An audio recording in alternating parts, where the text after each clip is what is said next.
नमस्कार दोस्तों, मेरा नाम गौरव है। आपका स्वागत करता हूँ अपने इस चैनल पर।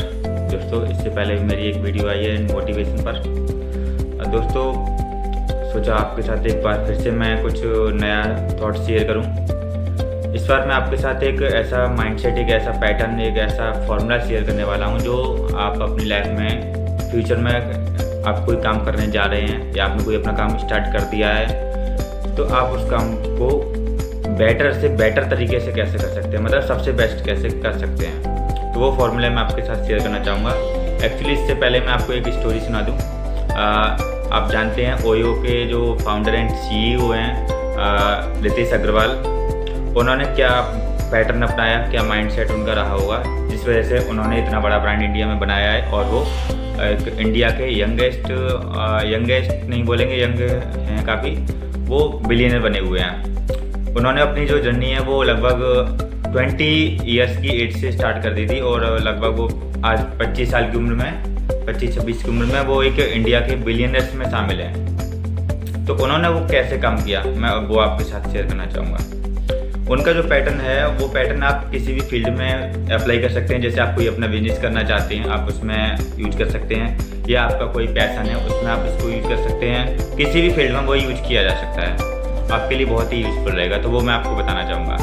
एक्चुअली उन्होंने क्या किया था, जैसे आप किसी भी फील्ड में जाना चाहते हैं तो उसमें पहले आपको दूसरों को देखना पड़ता है कि और जो लोग कर रहे हैं उस फील्ड में वो कैसा कर रहे हैं, वो क्या अच्छा दे पा रहे हैं। तो ओयो के जो फाउंडर एंड CEO हैं, ओयो का जो फुल फॉर्म है वो ऑन योर ऑन होता है, ठीक है। तो वो इतने सारे होटल्स या रूम्स नहीं बना सकते थे और आज आप देख रहे हैं उनका बहुत बड़ा बिजनेस इंडिया में है।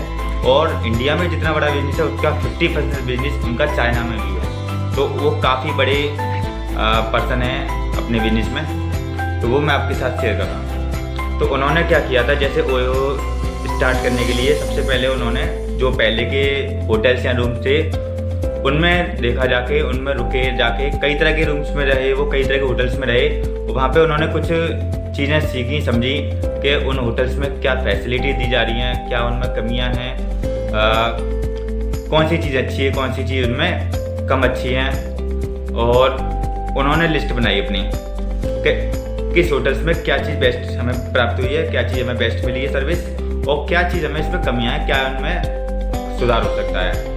जैसे होटल्स की बेड शीट अच्छी ना होना, ये कमी हो सकती है। जैसे होटल्स किसी लोकेशन पर, अच्छी लोकेशन पर ना होना, जैसे रेलवे स्टेशन, बस स्टैंड या आपका एयरपोर्ट है, तो पैसेंजर जैसे ही कहीं से बाहर से आता है तो तुरंत होटल्स के पास, उसको पास में होटल मिल जाए तो वो ज़्यादा बेटर होता है। लाइटिंग होती है, बहुत सारी चीज़ें। एक उनका सस्ता भी पड़ना चाहिए, थोड़ा सा बजट में भी आना चाहिए। तो बहुत सारी उन्होंने कमियाँ देखी। इसके अलावा कुछ अच्छाइयाँ भी देखी कि उनमें क्या अच्छाइयाँ, क्या फैसिलिटी उनको दी जा रही हैं। फिर उन्होंने सोचा कि क्यों ना इन सभी अच्छाइयों को मैं एक साथ कर लूँ।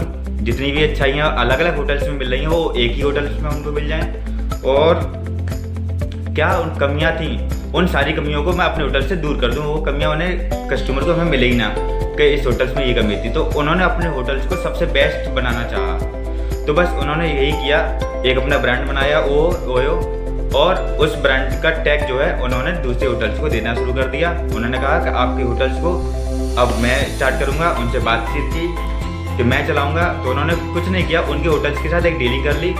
और उस डीलिंग में क्या किया उन्होंने, बस 3-4 लाख रुपए लगा के, कुछ ही पैसे इन्वेस्ट करके उन्होंने उसको बेटर बनाया, उसमें अच्छा कर दिया उन्होंने। जैसे बेड शीट अच्छी कर देना, लाइटिंग सही कर देना, उसकी लोकेशन अच्छी कर देना, पेंट वगैरह, ऐसे छोटे मोटे खर्चे करके उन्होंने बेस्ट बना दिया उन होटल्स को और उनको अच्छी कीमतों पे देना शुरू कर दिया। तो इस तरह से उन्होंने उस पैटर्न से अपने ब्रांड को एक से दूसरा, दूसरे से तीसरे ऐसे होटल्स को बनाते गए और अपना बिजनेस को बढ़ाते गए। तो आज वो अपने इंडिया में बहुत अच्छे बिलियनर्स में शामिल हैं।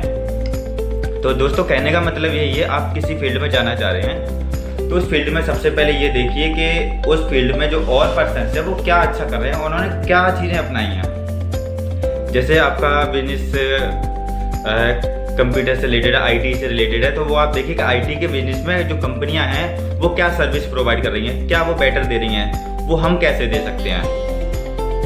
आप कोई किसी फील्ड में जाना चाहते हैं, जैसे एजुकेशन फील्ड है, उस फील्ड में आप देख सकते हैं कि दूसरे जो एजुकेटर हैं वो क्या अच्छा दे रहे हैं, कैसे पढ़ा रहे हैं, आप उन चीज़ों को अपने अंदर लाइए। क्या कमियां उनको अपने से दूर करनी है।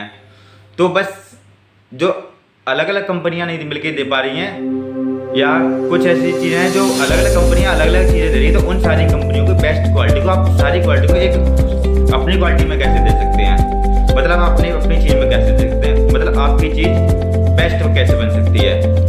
तो 10 चीज़ों से एक एक अच्छाई को उठाकर आप एक चीज़ में ले आएंगे तो आपकी चीज़ सबसे बेस्ट बन सकती है। ये मेरा एक पैटर्न है। तो आप इस पैटर्न को आप अपने फील्ड में कहीं भी यूज कर सकते हैं, कहीं भी आप सोच सकते हैं इसको।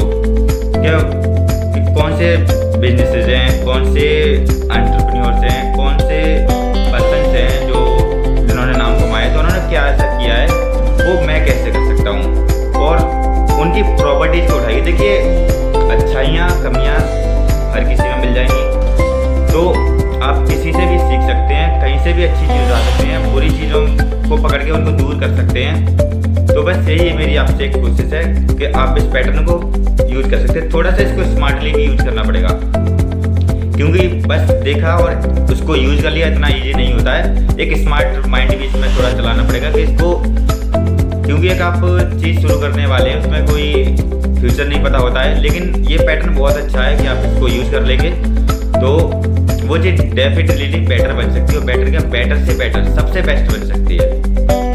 आई होप आप इस चीज़ को समझे होंगे, और उम्मीद करता हूँ आपको ये बात समझ में आ गई होगी। Thank you so much.